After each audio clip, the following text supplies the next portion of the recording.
ଦେଖନ୍ତୁ ଆମର ସନ୍ଥ କବି ଭୀମ ଭୋଇ ଲେଖିଛନ୍ତି, ଗୋଟିଏ ଜିନିଷ ଲେଖିଛନ୍ତି ଯେ ଯେତେବେଳେ କଳିଯୁଗ ଶେଷ ହେବ ବା ଶେଷ ସମୟ ଆସିଯିବ ବା ତାର ଆମର ମାନବ ସମାଜ ଯେତେବେଳେ ମାନେ କାଳ ଯେଉଁ କାଳଟି ଅଛି ସେ କାଳଟିରେ ଲୋପ ହେବା ଯିବ, ସେ କାଳ ପୁରୁଷମାନେ କେମିତି କ'ଣ କରିବେ କର୍ମ ସେ କଥା ମଧ୍ୟ ଆମର କହିଛନ୍ତି। ବାପ ଝିଅଙ୍କର ପିରତି ହୋଇବ ଭାଇ ସଙ୍ଗରେ ଭଉଣୀ, ଚାଖଣ୍ଡକ ପାଇଁ ଭାଇ ଭାଇ ମୁଣ୍ଡ ଭାଇ ପକାଇବ ହାଣି।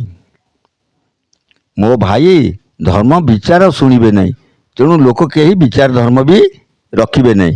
ସେ ଭାଇ ବୋଲି କେବେ ଭାବିବ ନାହିଁ, କାରଣ ସେ ଗୋଟିଏ ରକ୍ତ, ସେଇ ଗୋଟିଏ ମା ଗୋଟିଏ ବାପ ରକ୍ତରୁ ଜନ୍ମ ହୋଇ ମଧ୍ୟ ସେ ତା ସାଥିରେ ପ୍ରୀତି ବା ବାପ ଝିଅଙ୍କର ପିରତି ହୋଇବ ଭାଇ ସଙ୍ଗରେ ଭଉଣୀ, ଚାଖଣ୍ଡକ ପାଇଁ ଭାଇ ଭାଇ ମୁଣ୍ଡ ଭାଇ ପକାଇବ ହାଣି। ମୋ ଭାଇ ଧର୍ମ ବିଚାର ଶୁଣିବେ ନାହିଁ, କାମଦ ହୋଇବେ ନାରୀ ବସନର ପିତା ମାତାକୁ ମାରିବେ, ଭାର୍ଯ୍ୟା ବୋଲେ ପଡ଼ି ସ୍ୱଧର୍ମକୁ ଛାଡ଼ି ଅତି ଅନ୍ୟାୟ କରିବେ। ମୋ ଭାଇ କଳି ଯୁଗ ଶେଷ ରୀତି ଏଇ।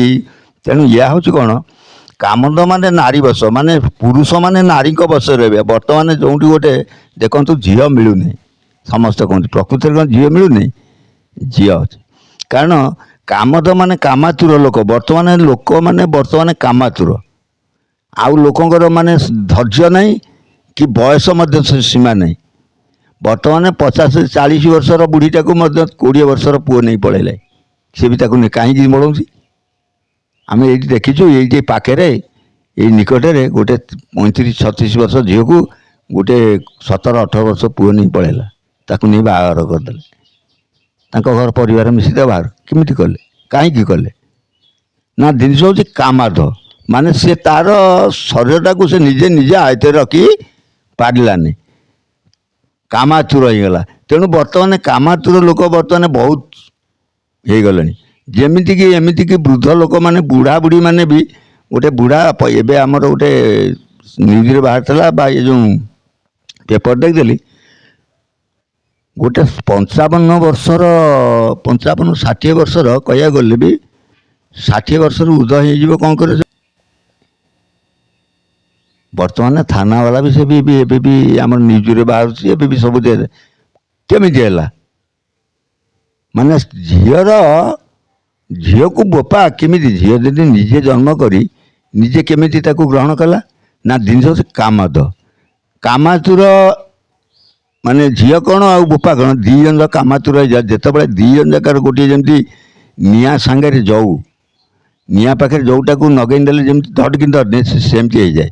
ତେଣୁ କାମାତୁର ଦୁଇ ଜଣ ଯାକ ହେଲା ପରେ ସେ ସମୟଟା ସେତେବେଳେ ବାପ ମା ଭାଇ ବନ୍ଧୁ କି ପ୍ରିୟ ମମତା ଶାଶୁ ଶ୍ୱଶୁର ଏସବୁ କିଛି ମାନେ ନାହିଁ। ତେଣୁ ଏଇ ଯେଉଁ ଜିନିଷଟା ବର୍ତ୍ତମାନ କଳିଯୁଗରେ ଅଧିକ ହେଇଯାଇଛି। ତେଣୁ ଭାର୍ଯ୍ୟା ବୋଲେ ପତି ଧର୍ମକୁ ଛାଡ଼ି ଅତି ଅନ୍ୟାୟ କରିବେ। କିନ୍ତୁ କ'ଣ ଭାର୍ଯ୍ୟା ବୋଲେରେ ପଡ଼ିବେ କି ସ୍ୱଧର୍ମକୁ ଛାଡ଼ିଦେବେ। ତାମାନେ ମୁଁ ବାପା ଜନ୍ମ କରିଛି ମୋତେ, ମୋ ବାପା ମୋତେ ସେ ଖାଇବାକୁ ପିଇବାକୁ ଦେଇଛି, ପୋଷିଛି, ମୋ ଦୁଃଖ ସୁଖର ସାଥୀ ହେଇଛି, ମୋତେ ଦୁଃଖ ସୁଖରେ ରଖିଛି, ମୋ ବିପଦ ଆପଦରେ ସାହସ ଦେଇଛି, ବିପଦ ଆପଦରୁ ରକ୍ଷା କରିଛି। ମୋର କର୍ତ୍ତବ୍ୟ ହେଉଛି ମୋ ବାପାର ବିପଦ ଆପଦ ବା ତାକୁ ଧୈର୍ଯ୍ୟ ସହିତ ତାକୁ ସାହାଯ୍ୟ କରିବା ବା ତାକୁ ବଞ୍ଚିବାର କେମିତି ବଞ୍ଚିବ, କେମିତି ଖାଇବ, କେମିତି ତାର ସେବା ଶୁଶ୍ରୂଷା କରିବା। ସେ ଧର୍ମ ଭୁଲି ବର୍ତ୍ତମାନ ନାରୀ କ'ଣ କୁହନ୍ତି ନା, ଏଠି ରହିଲେ ମୋର କିଛି କାମ ନାହିଁ, ତୁ ଚାଲେ ଆମର ପଳେଇବା ବାହାରକୁ, ବାହାରେ ଗଲେ ଆମେ ସିଆଡ଼େ ଦୁଇ ଜଣ ଯା ଦିନ ରାତି ବରୁଣ ସେଇଠି ବସିବା, କିନ୍ତୁ ଏଠି ତା ମୁହଁକୁ ମୋ ମୁହଁ ଚାହିଁଥିବା, ତୋ ମୁହଁକୁ ମୋ ମୁହଁ ଚାହିଁବି, ସୁନ୍ଦର ମୁହଁକୁ ଦେଖୁଥିବି, ଆଉ ଏଠି କାହିଁ ରହି ଏତେ କର୍ମ କରିବା, ଏତେ ବୁଢ଼ା ବୁଢ଼ୀ ଏ ସେବା କିଏ କରିବ, ଚାଲ।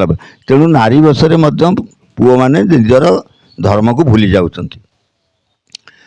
ତେଣୁ ପୁଣି ମଧ୍ୟ ସେ କହିଛନ୍ତି, ଭକ୍ତଙ୍କ କଷଣ ଦେଖି ଭଗବାନ ସଂହାର ଶକ୍ତି କି ଧରି, ଯୋଗ ନିଦ୍ରା ତେଜି ବାହାର ହୋଇବେ, ଅଶ୍ୱ ଉପରେ ଆରୋଇ ମୋ ଭାଇ ଖଣ୍ଡା ଧରିଣ ଅଶ୍ୱ ଆରୋଇ। କିନ୍ତୁ ଏଠି ଦଣ୍ଡ କିଏ ପାଇବେ? କେବଳ ଭକ୍ତମାନେ ପାଇବେ। ଯିଏ ଭଗବାନଙ୍କୁ ଯେ ନୀତି ତାର ପ୍ରତି ଯାହାର ଭକ୍ତି ଅଛି, ଯାହାର ଈଶ୍ୱରଙ୍କ ପ୍ରତି କୃପା ବା ତାପରେ ଦୟା ଅଛି, ତାପରେ ଶାନ୍ତିର ବାତାବରଣ ଅଛି, ସେମାନେ ବହୁତ କଷ୍ଟ ପାଇବେ, ଦଣ୍ଡ ପାଇବେ। ଯାହାକି ସାକ୍ଷ୍ୟ ଲୋକେ ପ୍ରତ୍ୟୟ ଦେଖିବେ ଆମେ ଗଛ ଲଗାଉଛୁ କ'ଣ ପାଇଁ? ସଂସାର ମଙ୍ଗଳ ପାଇଁ। କିନ୍ତୁ ଏଠି କ'ଣ ହେଉଛି ନା ଗଛ ସବୁ ମୂଳରୁ ମରା ହେଉଛି। କାହିଁକି ମରା ହେଉଛି? ନା ଦେଶର ଅମଙ୍ଗଳ ପାଇଁ। ତେଣୁ 100 ଲୋକ ଯେତେବେଳେ ଗଛଟା ମୂଳରୁ ମୂଳ ମାରିବେ, ତେଣୁ ଗୋଟେ ଲୋକଙ୍କୁ ଗଛ ରଖିପାରିବ କି? ତେଣୁ ସେ ତା ହୃଦୟରେ ଦଣ୍ଡ ଆଉ କଷ୍ଟ ଯନ୍ତ୍ରଣା ସହିତ ସେ ବଞ୍ଚିବାକୁ ପଡ଼ିବ। କାହିଁକି ବଞ୍ଚିବ? ନା ଏଇ ଯେଉଁ ସମୟ ଯେଉଁ ଲୋକମାନେ ଆସିବେ, ଏଇ ଯେଉଁ ମାନେ କାମାଧମାନେ ଆସିବେ, ମାନେ ନିଜକୁ ନିଜେ ଚିହ୍ନି ପାରିବେ। ଭାଇ ଭାଇ ଭିତରେ ଯେମିତି ସନ୍ତରାବଣରେ ପଡ଼ିଥିଲେ ଲୋକମାନେ, ଆମେ ଶୁଣିଛେ ଭାରତରେ ଅଛି ସନ୍ତରାବଣରେ ଭଗବାନ କୃଷ୍ଣ ଯାଦବ ବଂଶ ସମସ୍ତଙ୍କୁ ନେଇଗଲେ ସନ୍ତରାବଣରେ ବସେଇ ଦେଲେ। କେହି କାହାକୁ ଚିହ୍ନି ନ ପାରି ଶେଷକୁ ନିଜେ ନିଜେ ହଣାହଣି ହେଇ ମଲେ। ବର୍ତ୍ତମାନ ସେଉ ଯେଉଁ ସମୟଟା ଆସୁଛି, ସେଇ ସମୟକୁ ବର୍ତ୍ତମାନ ଭକ୍ତମାନେ ଅପେକ୍ଷା କରିବେ।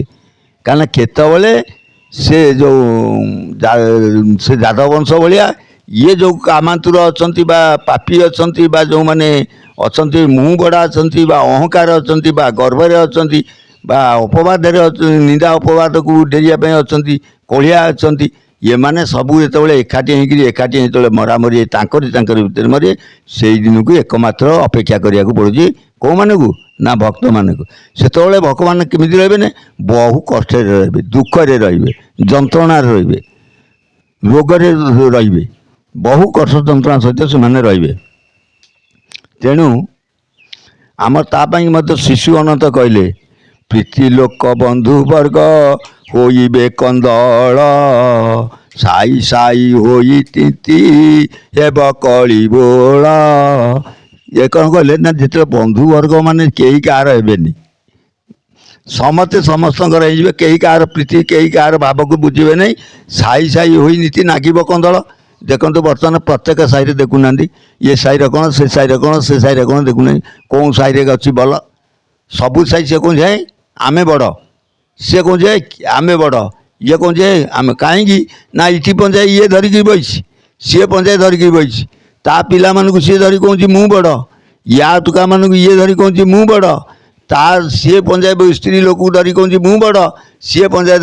ମାନେ ବର୍ତ୍ତମାନ ସାହି ସାହି ଭିତରେ କନ୍ଦଳ, ଭାଇ ଭାଇ ଭିତରେ ବି କନ୍ଦଳ ଚାଲିଛି, ଆଉ ଚାଲିବ। ଏଇନା ଚାଲିଛି ମାନେ ଆରମ୍ଭ ହେଇଛି, ଶେଷ ହେଇନି। ଶେଷ ହେବାକୁ ଆହୁରି ସମୟ ଅଛି।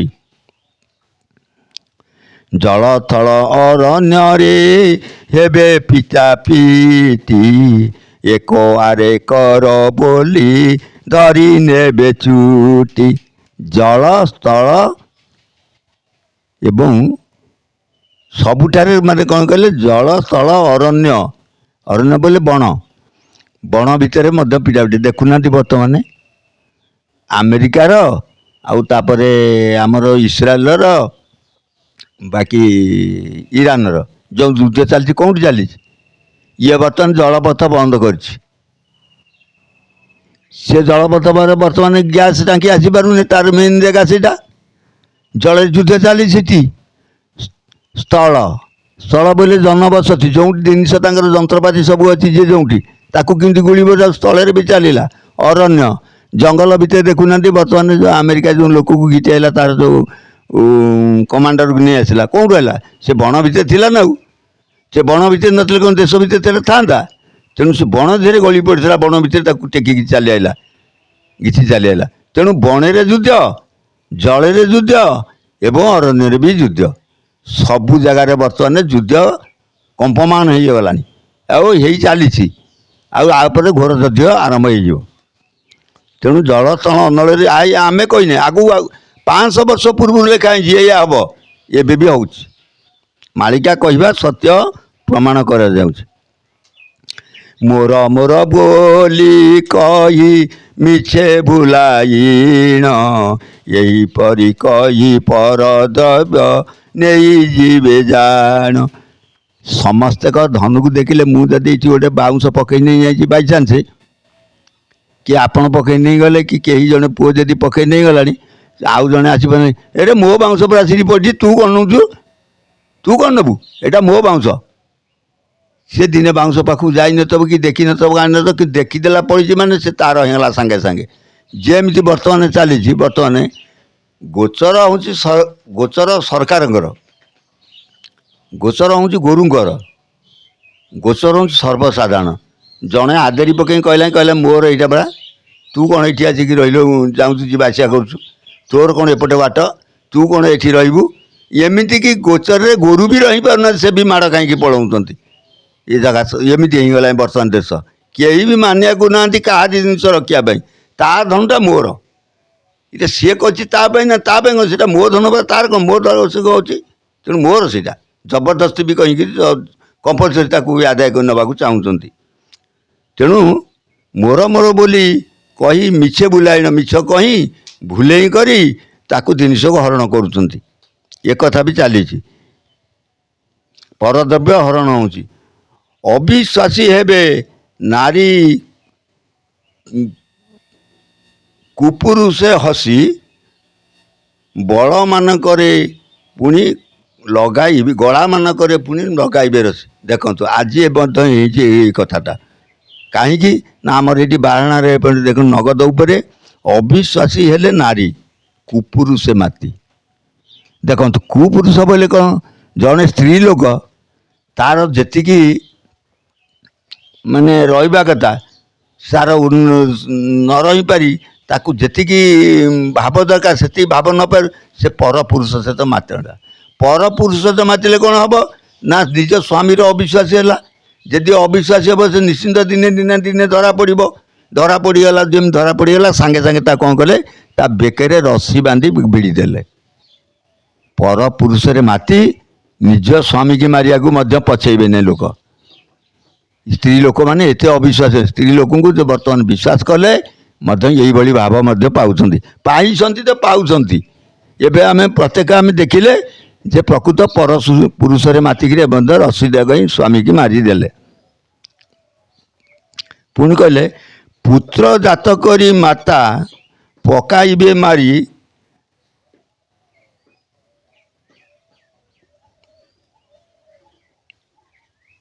ରାଜପୁତ୍ର ହେବେ ଦିନ ବାଟର ଭିକାରୀ। ପୁତ୍ର ଜନ୍ମ କରି ଲୋକ ମାରିବେ। କାହିଁକି ମାରିବେ ଆମେ ନଗଦରେ ଦେଖିଛୁ। ଏଇଠି ଆମର ପାଖାପାଖି ଛୋଟ ପିଲାଟିଏ, 5 ବର୍ଷ 7 ବର୍ଷ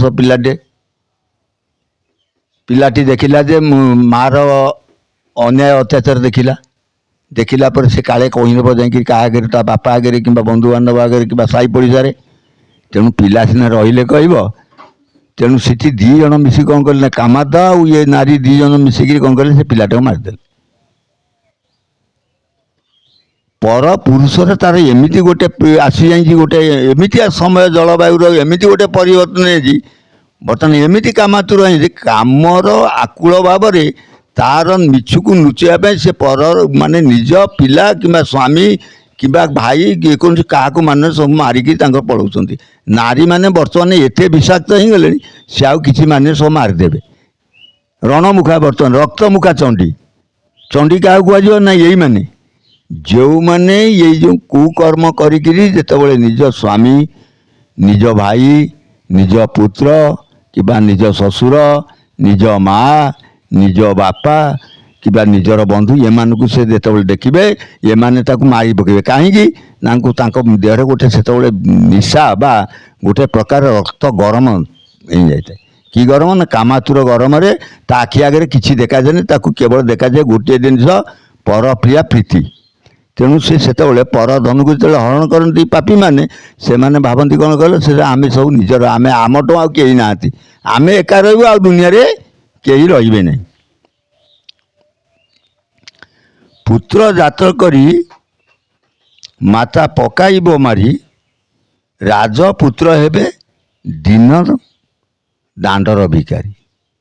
ରାଜାପୁତ୍ର କିଏ ନା, ଯେଉଁମାନେ राजा बोले कौन जे राग को दूरेई जे जहाँ पाखे राग नहीं जार हिंसा नहीं जार तम गुण नहीं सी हूँ राजा जे सर्वधर्म को समान भाव जे समस्त को भल रखा चाहे जे संसार को पालिया चाहे जे संसार मंगल काम करे ताकू कहुआ राजा आउ राजा कौन समस्ते कौन राजा ना ही गले ना नाई जे भल कर्मटे कर भल जिनिसटे रख भल कथाटे कह लोकंर भल काम करने चाहब लोक भल रखापी चाहूब जे भल सुस्थ केमी संसार रही चाहूब जे संसार केमी मंगल हम ताकू चाहूब तेणु से हूँ राजा तेणु से मैंने कौन ना माने दांड भिकारी कि बर्तमान भिक मागे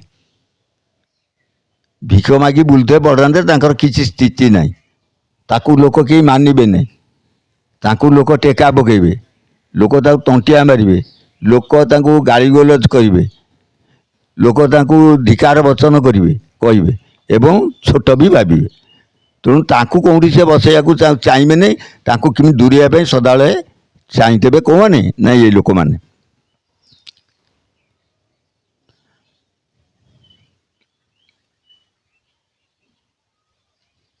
माधव मात्रे देव अखंड अखंड बरसा माधव मासरे हेब अखंड बरसा बिहन हराई बिले